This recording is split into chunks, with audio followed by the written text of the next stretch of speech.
एक मुलाकात ऐसी शख्सियतों के साथ जिन्होंने दिया है अपने जीवन को एक नया मुकाम। रूबरू कराएंगे ऐसी कुछ हस्तियों के साथ एक खास शख्सियत के साथ मुलाकात जयदेव पटेल के साथ नंबर 1 इंडिया न्यूज पर। नमस्कार व्यूअर्स, मैं हूं जयदेव पटेल और आप देख रहे हैं नंबर 1 इंडिया न्यूज। आपका एक बार फिर स्वागत है एक खास शख्सियत के साथ मुलाकात प्रोग्राम में। आज हमारे साथ खास मेहमान है उत्तर प्रदेश अल्पसंख्यक आयोग के अध्यक्ष अशफाक सैफी। अशफाक जी, आपका बहुत बहुत स्वागत है आज हमारे प्रोग्राम में। नमस्कार। अशफाक जी, आपसे हमारा पहला सवाल है कि मदरसों के सर्वे को लेकर मुस्लिम समुदाय में इतना कंफ्यूजन क्यों है?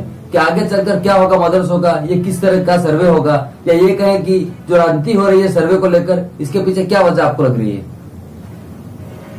देखिए, सर्वप्रथम मैं उत्तर प्रदेश के माननीय मुख्यमंत्री श्री योगी आदित्यनाथ जी को धन्यवाद देना चाहता हूं कि आजादी के 75 वर्ष होने के बावजूद भी किसी भी सरकार ने इस प्रकार का काम नहीं किया, उन्होंने चिंता नहीं की। पहली बार माननीय योगी जी ने ये चिंता की कि जो मदरसे 75 साल से लगातार चल रहे हैं, अल्पसंख्यकों के बीच में काम कर रहे हैं, और इन मदरसों की भूमिका बहुत महत्वपूर्ण भी रही है।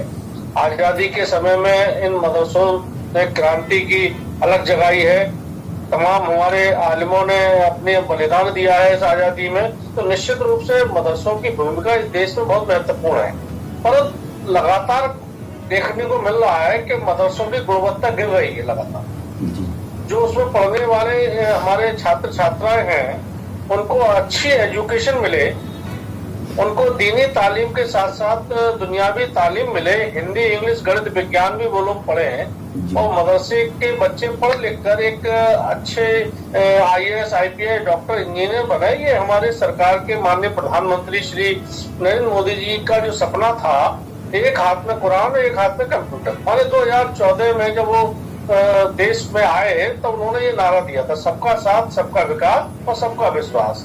और अब एक उसमें चीज और बढ़ी है कि सबका प्रयास, माने सबके प्रयास में इस देश की उन्नति में, इस देश की तरक्की में सबका प्रयास रहना चाहिए। उसमें अल्पसंख्यक भी हमारा जुड़े, और उसमें पढ़ने वाले उनके बच्चे जो मदरसों में पढ़ रहे हैं, उनको CBSE पैटर्न और ICI पैटर्न में उनको सुविधा मिले। जैसे देखने को मिलता है, कई जगह शिकायतें आती हैं कि मदरसों के अंदर एक छोटे से कमरे में मदरसा चल रहा है, उनमें गुणवत्ता क्या है। ये सब चीजों का सुधार के लिए एक प्रयास हमारी सरकार द्वारा किया जा रहा है। ये सर्वे है, इस सर्वे से किसी को भी डरने की आवश्यकता नहीं है। वही लोग भय और भ्रम की स्थिति पैदा कर रहे हैं जो इन मदरसों की आड़ में बड़े चंदे लेते थे और अपने बच्चों को विदेशों में पढ़ाते थे, बड़ी बड़ी गाड़ियों में चलते थे। ये वो लोग इस प्रकार का प्रोपगेंडा करके गुमराह कर रहे हैं। ये सर्वे से जो 12 बिंदु है सर्वे के, उसमें ये स्पष्ट हो जाएगी स्थिति कि भाई जैसे पढ़ाई के जो कमरे हैं, रूम है, वो कितने बड़े हैं, वहाँ बिजली की व्यवस्था है नहीं है, हवा है नहीं है, पंखे वहाँ चल रहे हैं, ये तमाम, जैसे पीने का शुद्ध पानी बच्चों को मिल रहा है या नहीं मिल रहा है, और शौचालय साफ सुथरे हैं कि नहीं, खेलने के लिए बच्चों के लिए जगह है या नहीं, ये सब चीजें उसमें आएंगी। और जो शिक्षक बच्चों को पढ़ा रहे हैं, दीनी तालीम दे रहे हैं, उनकी क्वालिफिकेशन क्या है और वो कितने बच्चे उसमें पढ़ रहे हैं, तो ये सब चीजें जब आएंगी तो सरकार इसमें कोई जब योजना बनाएगी तो कहीं जैसे कुछ चीजें में सर्वे का मतलब ये है कि हम जो चीजें हैं उनको सुधार करें, बस इसके अलावा कुछ नहीं है। और वो सुधार होगा तो उसको देश के जो बच्चे हैं, जो बच्चे हैं, गरीब यतीम बच्चों के लिए मदरसे की पद्धति थी, जिनको बड़े अच्छे स्कूलों में नहीं पढ़ सकते थे, उसमें मदरसों के अंदर शिक्षा दी जाए। और जब वो अच्छा वातावरण मिलेगा और वहाँ कोई कमी है या सर्वे में कुछ चीजें हैं तो उसको सरकार उनको लाभ देगी, उनको योजनाएं चलेंगी। जो मदरसे रजिस्टर्ड नहीं हुए हैं उसको रजिस्ट्रेशन कराने के लिए प्रयास किया जाएगा। ये तमाम चीजें हैं और मैं समझता हूँ कि इसमें न किसी को घबराने की और न किसी को परेशान होने की जरूरत नहीं है। जी अशफाक जी, सर्वे की रिपोर्ट जब आपके पास पहुंच जाएगी तो आप इस सर्वे का क्या करने वाले हैं?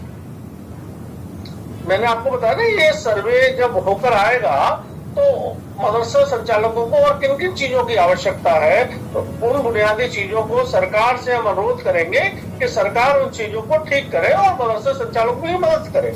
जी अशफाक जी, किसी भी तरीके से मदरसा संचालकों को उत्पीड़न नहीं होने दिया जाएगा। और आपने देखा होगा अभी तक जितनी भी सर्वे हुए हैं, जहां जहां हुए हैं, कहीं किसी प्रकार की कोई शिकायत नहीं है।